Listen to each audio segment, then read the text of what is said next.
Dominaria United, Episode 3, The Locked Tower, by Langley Hyde. Karn wished to be alone. He wished to be working on research. If only he could lose himself in a mathematical formula's crispness. If only he could forget how it felt to have oil and blood drying on his body. Could not. He was locked into New Argive's watchtower, in a small, circular upper room ringed in steel-shuttered windows. The dim yellow glow of the power stone overhead illuminated a pedestal with a control panel. Only he had the key that would end the tower's lockdown, and he would not use it, not until they'd captured the Phyrexian, and not until he knew for certain his companions, Jodah and Jaya, Teferi and Stenn, free from New Phyrexia's. "Where's the Silex?" Jaya asked. "Safe," Karn replied. He turned away so that the others could not see his face.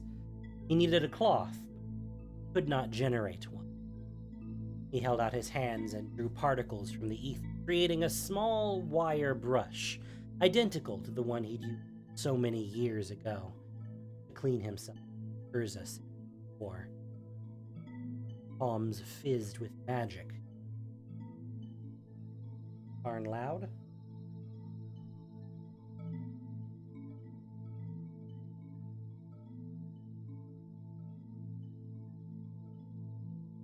What you do? Why not tell us where it is now? Jaya asked. The fairy craned his head as if still searching the ceiling for the Phyrexian spy creature. Even planeswalkers can be corrupted now. Karn's the only one with immunity to the oil. While Karn appreciated that Teferi defended him, he did not like being spoken of as if he weren't in the room. Object. But he supposed old habits died hard. I'm a bit too quiet?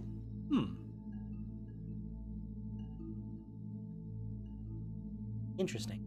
I don't know what to, note of. Same as always. Suppose I can speak myself up a little bit, but I don't want to go too loud. Else I'm going to start peaking when I get actually loud. Maybe I just turn the music down. Lower relative. That should help. Okay.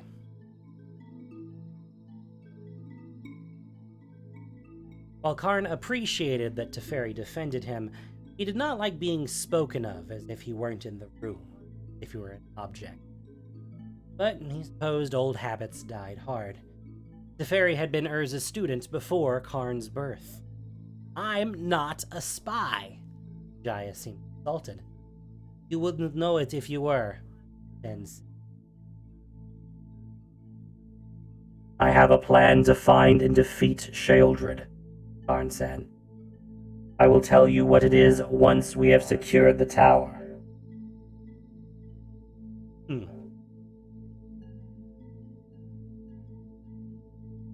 I'm down on that.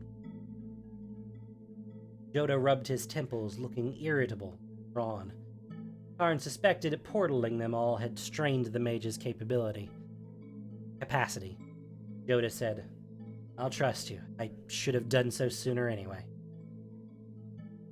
I can't say I like the idea of jumping through hoops to prove myself to you, Karn, Jaya said. I can understand why you think we have to do it, but I don't like it. My circus days are over, and I was never all that interested in performing tricks. We need to find the Phyrexian creature first.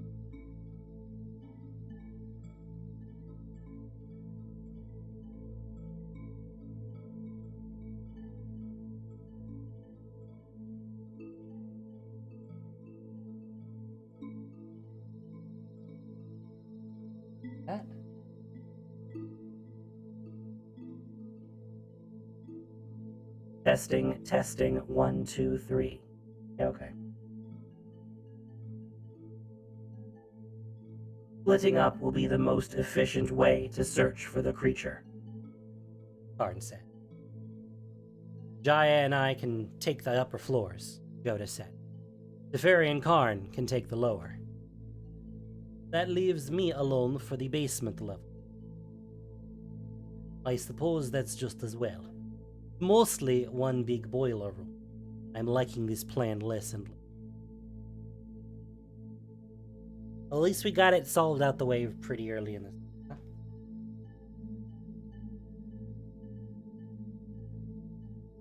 Karn led Teferi down the narrow metal stairs. The grating creaked underfoot, designed to accommodate a light human frame, not a ton of metal. The hall on the third floor was narrow, the stone gray.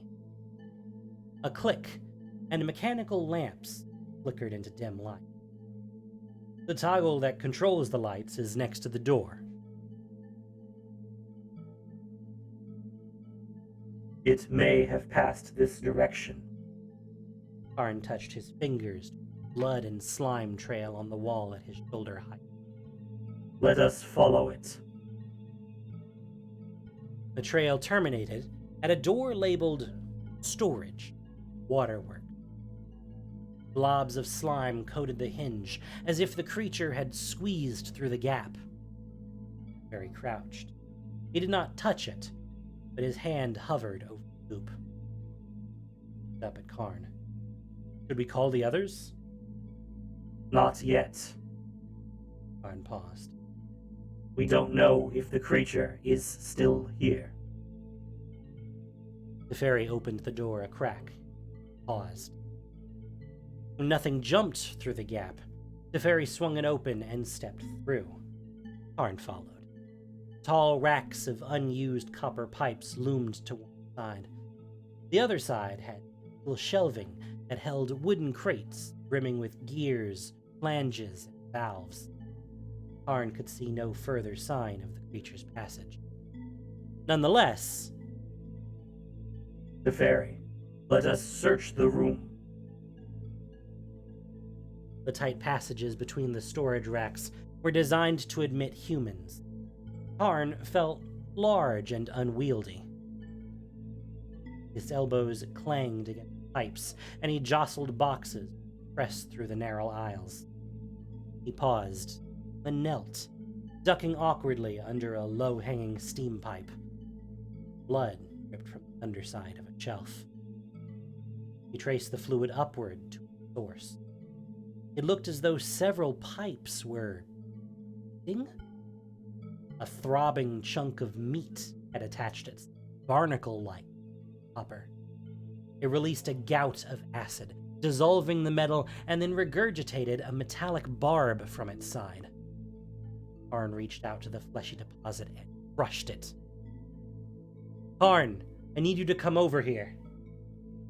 Karn traced Teferi's voice and found Teferi standing in the corner near a wooden rack with tubs of sealant stacked upon it. Teferi pressed his fingers to his lips and tilted in a listening. I don't like this, Jodah's voice carried through the pipes clear. Don't like what?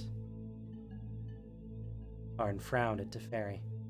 Teferi pointed at a vent. That Karn is having a search before telling us his plan. Jodah sounded bothered. Shouldn't we talk this through together? Work out the details as a team? Karn traced the vent with his gaze. The pipes disappeared into the ceiling. Despite Jaya's earlier objection to jumping through hoops, Karn heard her laugh low. Oh, so you're assuming your way is the only way to do this? Remind you of anyone? Jaya, it's not like, go on! Protest some more. That'll really make your case. The voices faded. Karn contemplated overhead vent. It seems possible the Phyrexian spy can use these vents to travel between floors. Teferi pointed without touching, at black oil on the vent's corner, then down to a vent on the floor. Karn crouched to view it. It looked as though the metal had been cannibalized or transformed, ringed with small, vicious teeth rather than lashes. Small additional eyes nestled beside it, opening and overhead, a skittering noise and the click of metal claws. Very craned. What do you think we should do? Karn pivoted, seeing the noise. Stopped.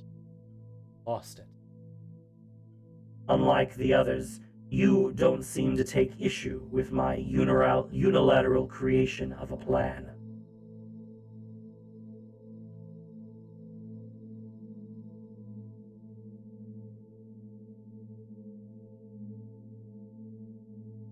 Urza used you like a tool, Teferi said. I never questioned it. Should have. And recently, Nyambi got me thinking. I wish I'd been more thoughtful, more observant, and I'd treated you better. Karn traced a ting, ting, ting along the pipes.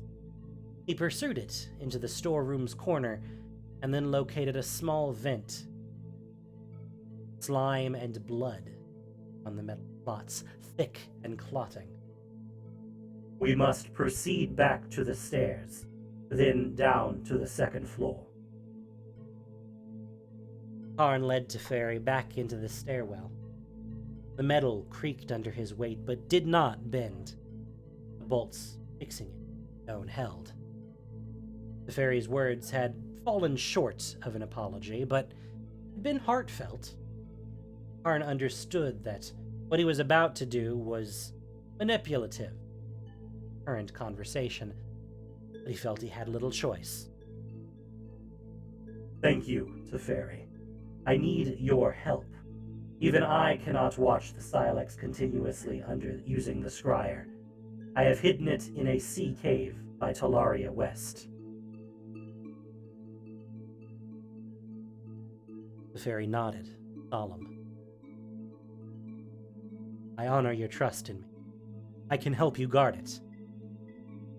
Shout reverberated down the stairwell. Jodah. Karn reversed course.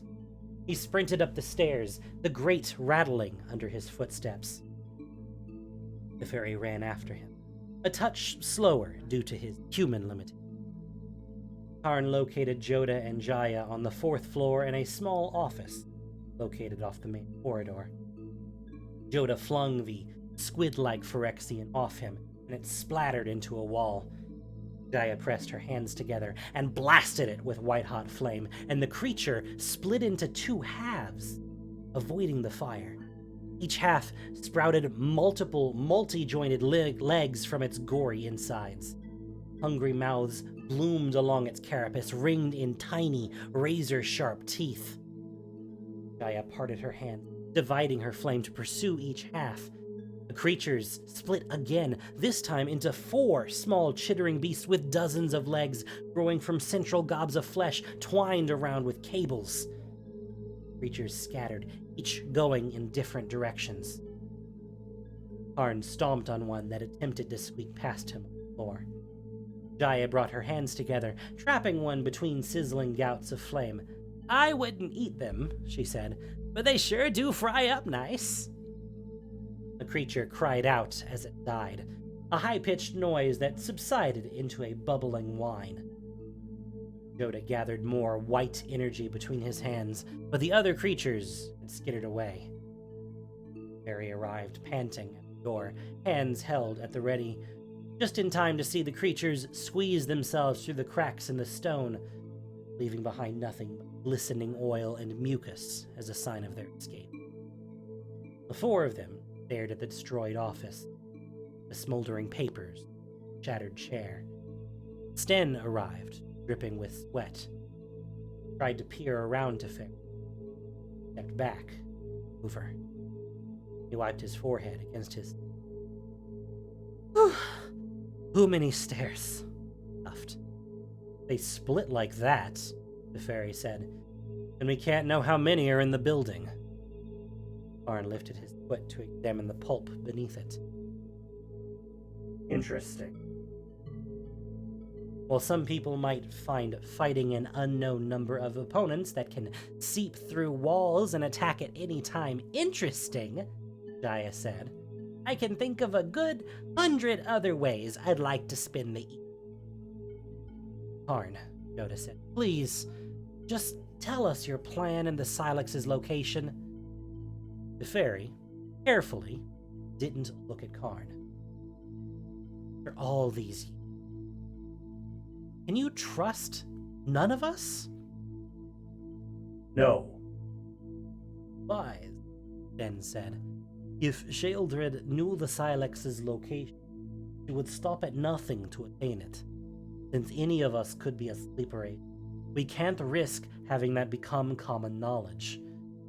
Don't know how well that thing, listen, must be most stubborn, inflexible, just like some people I know.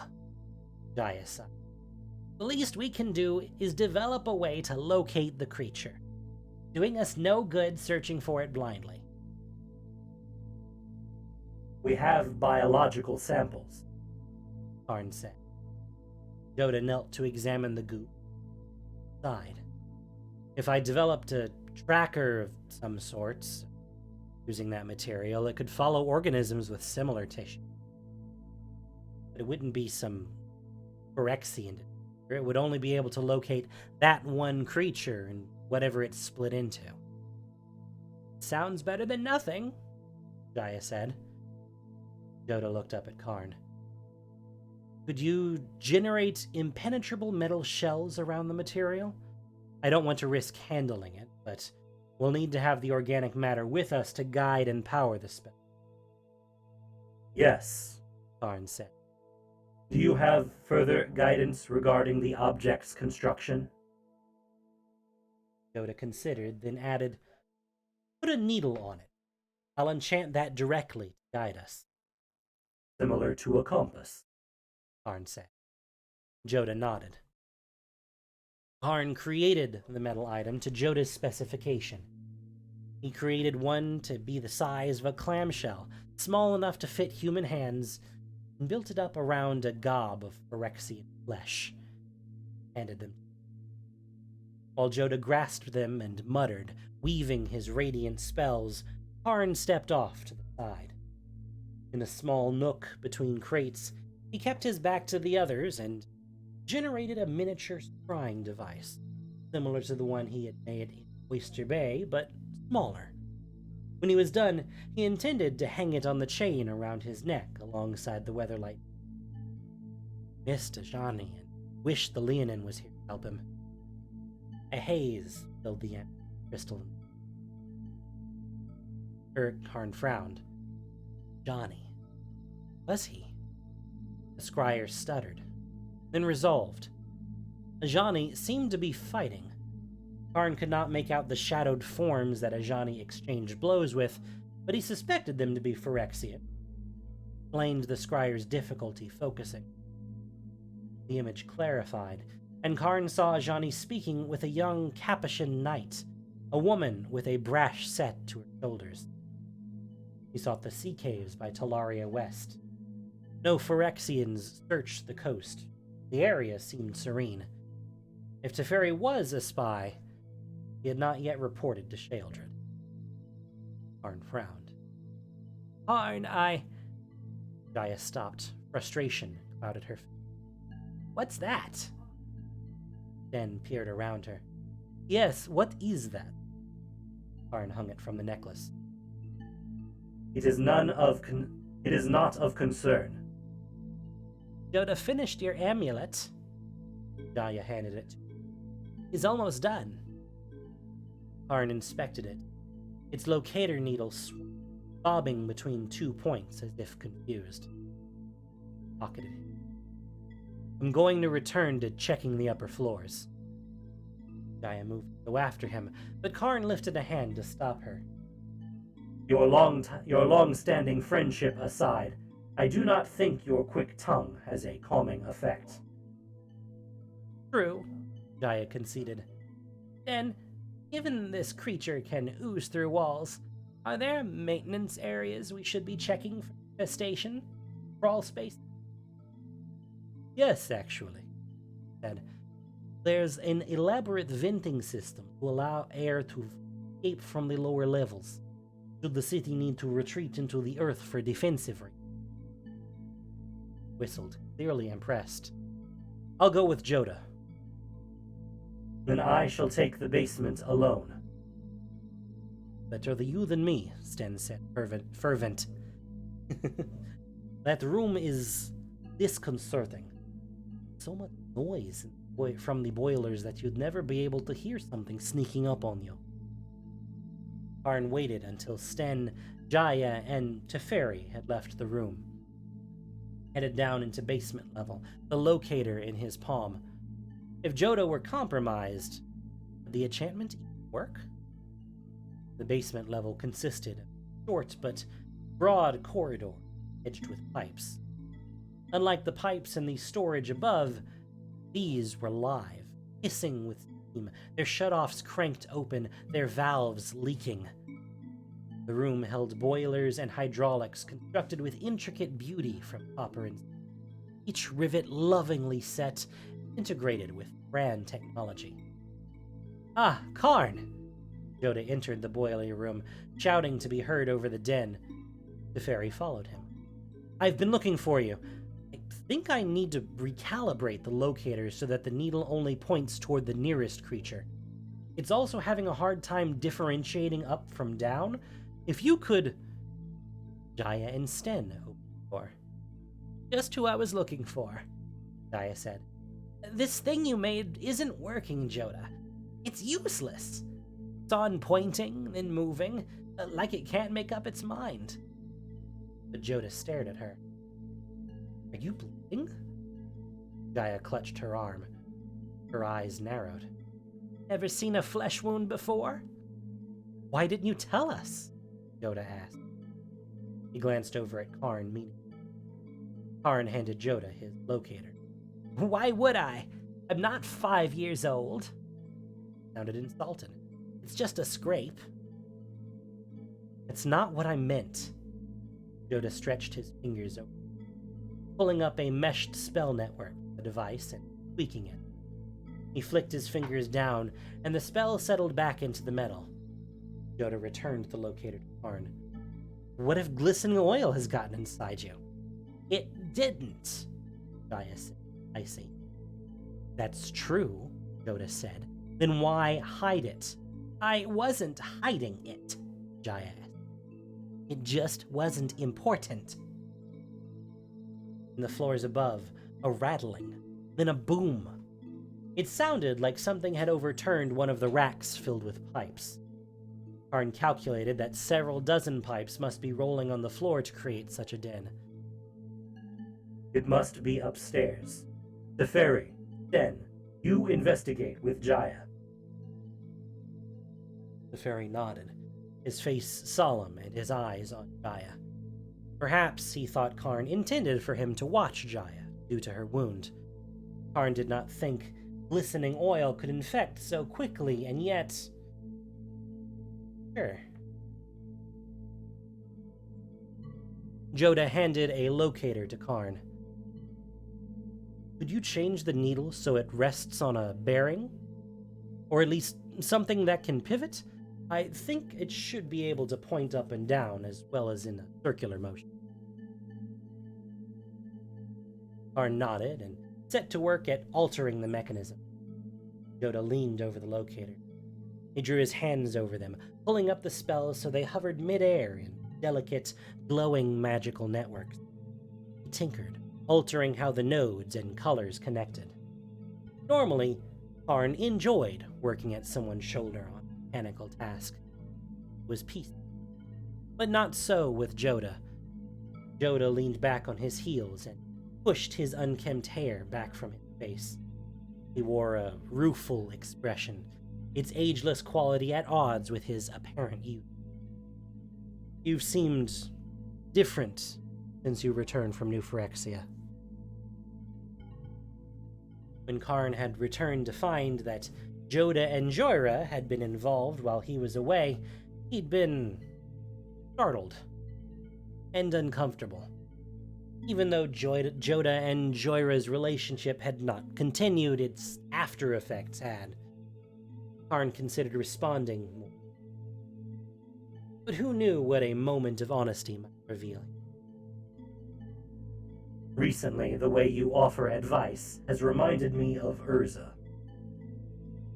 Ah, and I, the ancient, wise, and powerful wizard, may have grown arrogant for the air. Jodah pressed his hands and fell, pushing the magic back into the metal. Jaya sees you as vulnerable. I feel like I had to look out for you, for her sake. The needles in the locators quivered. Each swung wildly, spinning in differing directions. I would prefer to be your partner in this venture, Karn said. Partners confide in each other, Jodah said. Karn pretended to hesitate. Nodded. If you were compromised, I don't believe that you would be so obvious in your anger and impatience. The Silex is located in a warehouse in Estark. Jodah laughed. Well, thanks for that, I suppose. The needles pointed in different directions. All directions. Jodah stared at the look made. How could I get this wrong twice? You did not, Karn said. The walls rustled, sudden movement. Creatures flung themselves at Karn and Jodah, tables outstretched and mouths seeking. Jodah attempted to ready his magic, but the light around his hands was dim, flickering. He had exhausted himself from portaling them to the tower, and then again from creating the locator. A half-dozen more creatures launched themselves at Jodah, wet and fluttering. Karn adjusted his stance to defend Jodah. He seized a creature from the air and ripped it in half. He flung it toward the other creatures. He swiped another from the air, but there were too many. Some got through. Jodah seared one with a blast of pale light, then fell to his knees in exhaustion. Creatures started to climb up his body, their probing mouths searching for his skin. Karn's instincts cried out for him to watch the walls. He turned to Jodah, peeled off the creatures, ripping clinging tentacles in the process, and flung them aside. Disconnected tentacles bound to Jodah in clots. The clusters began to grow, sucking mouths. Roared throughout the room. The roar deafened Karn. Heat rushed through the room, sterilizing it, and poured over his body in sheets. It felt pleasant, warm, and ticklish. The flames poured forward and licked at Jodah gently. The creatures lodged on his body, bubbled. Karn reached forward, and this time was able to remove the remaining clinging creatures one at a time. The limbs pulled the rest from Jodah's prone body, then turned to face their rescuer, Jaya. Her fire centered around her, white-hot, and illuminated her. Its light cast the lines worn into her skin into relief. Rippling the air caused her white hair to lash around her. Her eyes reflected firelight. She smiled, her lips tight. Stenn ran into the room. Jaya's blast wrapped around him, not touching him, but repelling his Phyrexian attackers. He stabbed a small creature crab skittering around the floor, pinning it. It writhed, legs outstretched and twitching, and he used a dagger to bisect. "You okay?" Jaya nodded at Jodah. Yes, Karn said. The good news is that your locators appear to be working correctly. Karn peered over at the locator.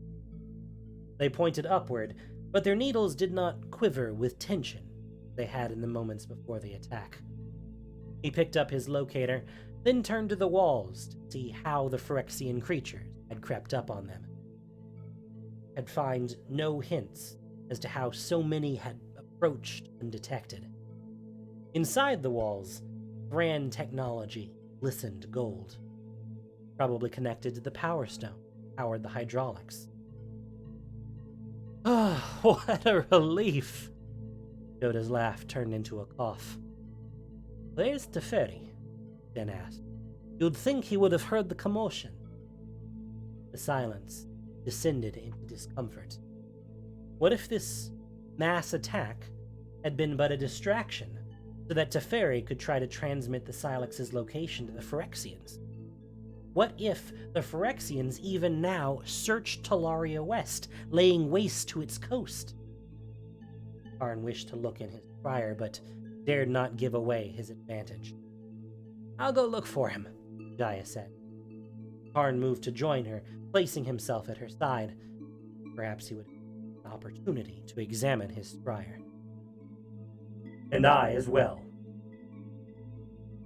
Crouched near Jodah. I'll stay here. He's not looking so great. Jodah waved Stenn away weakly. I need a minute to recoup. Go on. If Teferi's alone and he suffers an attack like the one we just suffered, the results could be dire. Could be completed or killed. And you're too weak to fight off a second attack alone, Stenn said. You're too proud, old man, Jaya said. Learn how to accept help. From how Jodah's face pinched, Karn guessed this was an old argument between him, one that he had not been privy to. Jaya waved Karn along with her, and the two left the basement, returning to the rattling staircase. They climbed upward in silence. Karn's footstep, despite his care, seemed loud, metal against metal. Jaya ascended sprightly as a cat. Your magic is extremely effective against the Phyrexian creatures, Karn said. Though Karn could not see Jaya's face, he could hear the grin in her voice. Have to say, controlled pyromania is the best part of being a fire mage. Do get a feeling for what burns. Your fire seems to sterilize them, Karn said. As if it is inimical. Slightly different. Jaya held up her hand, gesturing for silence. Karn fell still. Jaya's shoulders tensed. Nothing. Jaya shook her head and... I cannot believe that anyone with such magic would be a Phyrexian spy, Karn said, though he could, indeed, believe it. A Phyrexian would be capable of any such. You have killed more of those creatures than the rest of us combined. If something happens to me, someone must know where the Silex is, so it can be deployed. Finally decided you could trust me. I'm flattered. Yes, Karn said. It is hidden in Sukata. Jaya didn't pause. About time you told me that. Keeping the Silex's location in one mind is dangerous. Venser's spark or not, no one is invulnerable. Not even you. At a point. In the upper stories, Teferi shouted, and both of them took off at a sprint. They found Teferi pinned to the floor by a Phyrexian monstrosity that loomed over him like a hungry spider. Blood soaked his robes from a slash in his gut. Karn tore the creature from Teferi's body, even through its claws hooked into his flesh, or even though its claws hooked to his flesh took muscle with it. He slammed it against the wall, pulverizing it. Jaya ran into the room. Get down! Karn pivoted and hunched his body over Teferi to protect him. Jaya bathed the room in fire. Phyrexian monstrosities, dozens of them, too many, screeched in agony. Cries died, tearing, bubbling, into whimpering, silent. Flames roasted, scorching the blood and guts on. Clear, Jaya said. Karn lifted himself to his...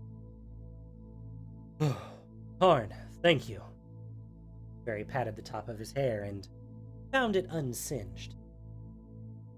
Jodah, his arms slung over Jodah, his arms slung over Stenn's neck, joined them. Scanned the debris in the room. It had once been an office, complete with filing cabinets. This involves far more than one creature. You're right. Stenn slunk up Jodah's arm. We use a lot of Thran technology in Argive. It looks like the Phyrexians have co-opted it, integrated it. The thing's tendrils have spread throughout the entire watchtower. Karn examined Teferi's wound. Medical attention. Perhaps we must consider lowering the barrier in order to obtain a physician for Teferi. He is gravely wounded. Have you determined that we're all safe? Teferi asked. Can he afford to? Jodah said. He could wait. He could second-guess himself forever. He could test us all 1,000 times. Could he ever know? How could anyone? Jaya said, I think we should eradicate any Phyrexians within the tower before lowering the barrier. If that creature so easily integrated itself into a single tower, what might it do to a city? What do you think we should do? Go to the Power Stone, Jaya said. Let's root this out, at its source. Grimaced. If someone can get me up there, I'm game to follow Jaya's plan. We might as well try. I can carry you, Karn said. Teferi gave him a long look. It's decided, Jodah said. Jaya cackled. Oh, you've been waiting all night to be the one to say that, haven't you? Jodah still had enough energy left in him to look annoyed. Karn shook his head at their exchange and knelt to lift Teferi, carefully. In the uppermost chamber, the Power Stone's glow dominated the claustrophobic space, shining directly down into the central pedestal's control panel and filling the small circular room with sickly yellow light. The arched windows ringing the room were still tightly shuttered with steel. Karn wished he could open one, feel the night's cool air on his body. He found a metal access panel, popped it open. The Power Stone seemed integrated to a wire nest, which no doubt connected to the lockdown system, the boiler room, the vents, everything else in the tower. Stenn pressed himself close to the panel to look. Worse than I thought. Karn glanced at Stenn. He had told each planeswalker false location for the Silex, but he had not yet tested Stenn. Spoke, low enough that the others would not hear. I need to confide the Silex's location. If I am damaged and cannot reach it, the knowledge cannot be lost. I understand, Stenn said solemnly. He did not seem at all perturbed. His focus lay on the wires and walls. Should that happen, Karn said, you are to determine which among the planeswalkers you can trust so that the Silex can be brought to New Phyrexia in order to destroy the Phyrexians at their center. I hesitate to ask them, as it would involve asking a planeswalker to sacrifice themselves to repair my mistake. It would be an immense responsibility. Karn pretended reluctance. Spoke. I concealed it in the ruins of Trokair on Zarpadia. All I needed. His voice, sudden hiss, sounded horribly familiar. Then threw his robes from his shoulders. Surgery lines, previously invisible, deepened in his skin. The buttons on his shirt popped free as his chest seemed to swell and swell, only to burst, butterflying open ribs splayed. Iron cords poured from his torso's cavity rather than intestines, weeping mucus and blood. His face before all this horror seemed ecstatic, as if he had finally found his purpose and fulfilled it. He raised his head, eyes focused upward, his lips moving as if in prayer. Hand-like claws emerged from his eyes and reached around his skull to grip it. His metallic intestine slithered across the floor, hooked into the Thran Power Stone, and his entire body stiffened. Power Stone throbbed. Instead, consumed its energy. Mouth gaped, frozen in a voiceless way. Converted his entire body into an antenna, and transmitted his hard-won knowledge to Shealdred, confiding in her the Silex's location. False location. "Stop him!" Teferi grunted. He clutched at his gut wound, and his eyes brightened with anger. "Don't let him!" Jaya lunged forward, her hands outthrust. Fire blazed. Stenn did not spare her. His bloody wires reared up from the ground, debris sticking to their gore, and wrapped themselves around her like anacondas, binding her hands and pinning them to her sides. Jaya, unable to use her magic without searing herself, struggled against Stenn to free her hands, but she couldn't breathe. Her face blued. Karn charged toward her. Fast as he tore fibers away from her body, more writhed into place. Night lines threaded themselves, defying him. So panicked, Barry sat up, but his spell, cast in such a weakened state, little more than flicker into a nebulous blue haze before fading. Barry moaned and sagged back. The blood soaking his garments deepened in color as it wicked through the cloth. Jodah ran to muttering a healing spell under his breath. "We have to get out of here!" Jodah shouted. Karn agreed. The control panel had a straightforward layout. He inserted the key Stenn had given him into the pedestal. He opened up a metal lid, then flipped the toggle. Steel shutters jolted upward. The chain within the walls rattled and gears ground. Cool night air poured into the tower. But along with that fresh air, noises, gibbering, shrieks from the... Karn could not free Jaya from the cables writhing around her, so he turned. He dismembered Stenn. No, not Stenn. The Phyrexian who had killed Stenn, who had completed him and taken his place. Efficiency. He tried not to think about his act. He removed bones from sockets and tossed the pieces aside, as easily as stripping a chicken at a banquet. Jaya inhaled, her breath a rasp that carried through the dark, and then blasted not Stenn with a gout of scarlet flame. The fire poured over Karn and sizzled across not Stenn's flesh, frying his organic components. The Phyrexian sagged, a collection of blackened metal and crisped organics.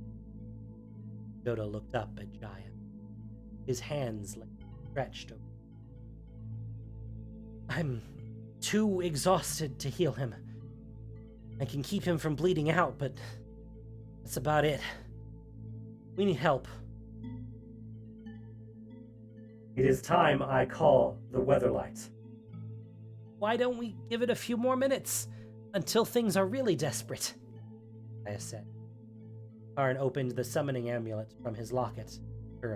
Karn opened the summoning amulet like a locket. Flipped the toggle inside. Shana's voice, quiet and tinny, piped up. "What is it, Ajani?" "This is Karn. Jodah, Teferi, Jaya, and I need to be brought to safety. Teferi is wounded."